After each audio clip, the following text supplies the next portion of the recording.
tao nangongolekta ng stamps, laruan, sapatos o kotse o anik-anik pa. Sila ang kanilang mga iniipon, buto-buto at mga skeleton. Pinag-aaralan nila ang mga ito dahil taglay daw ng mga ito ang katotohanan tungkol sa nakaraan, pati na sa kinabukasan.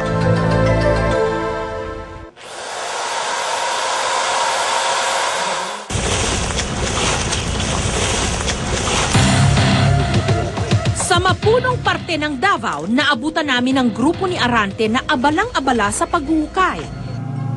Hindi pa halos umiinit ang kanilang paghuhukay. Umalingasaw na ang nakasusulasok na amoy ng nabubulok na laman. At kahit nakabalot ito sa garbage bag, halatang hindi pangkaraniwan ang laki at haba ng bangkay na nasa 12 talampakan.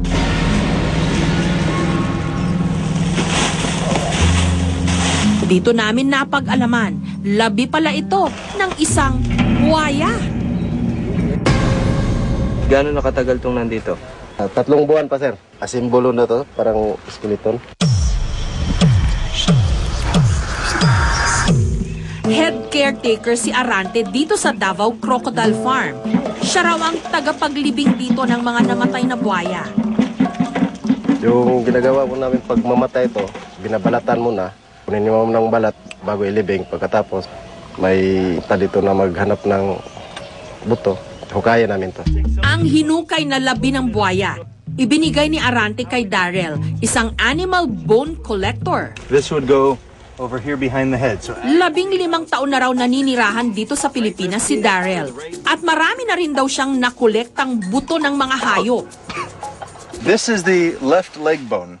You have the legs, and then right here you have the different bones that are in the hands, and then you have the finger bones going all the way up to the fingernails. Mano-manong pinipili ni Darrell ang mga buto mula sa naaagnas na katawan ng buwaya. Lahat daw ng buto, kahit gaano kaliit, importante. Sanay na rin daw siya sa mabahong amoy nito. Yes, the smell is disturbing. I don't find it attractive smell, but once you associate it with the final product, once it's cleaned, once it'll look like, it doesn't bother me anymore. Kung mas matagal lang daw sanang nakalibing ang buwaya, kusa nang hihiwalay ang laman nito sa buto. Pero dahil ilang buwan pa lang na ililibing ang buwayang ito, kailangan pang linisin ni Darrell ang mga naipong buto. At saka ibinilad. Aabutin daw ng 4 hanggang 6 na buwan ang pag-assemble ng mga buto ng ganito kalaking buwaya. May nabuo na rin si Darrell na buto naman ng dugong. Mahigit 4 na buwan daw niya itong ginawa. Ito raw ang kauna-unahang skeleton model ng dugong dito sa Pilipinas. We're going to have to be drilling small holes in the corners of the bones to be able to place wire through it to finish mounting it on here, because its bone is not being connected together by meat, tissues. We have to use wires to reattach it. 50,000 pesos ang singil ni Darrell sa pag-assemble ng ganito kalaking hayop. Pero barya lang daw ito kung ikukumpara sa singilan sa Amerika na umaabot daw ng 1,000,000.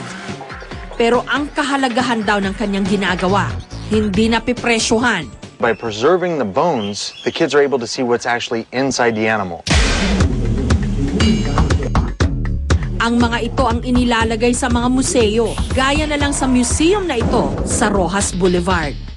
Now we are here in Middle East by Spear. So here we have the camel. They gain knowledge sa pagtingin ng mga bones. Dito nakikita nila yung paano yung evolution ng mga bones at saka kung paano na ko-concept nila makabit yung muscles sa bones. Susunod, sa UP Manila College of Medicine, totoong buto ng tao ang ginagamit nila sa pag-aaral. Ang mga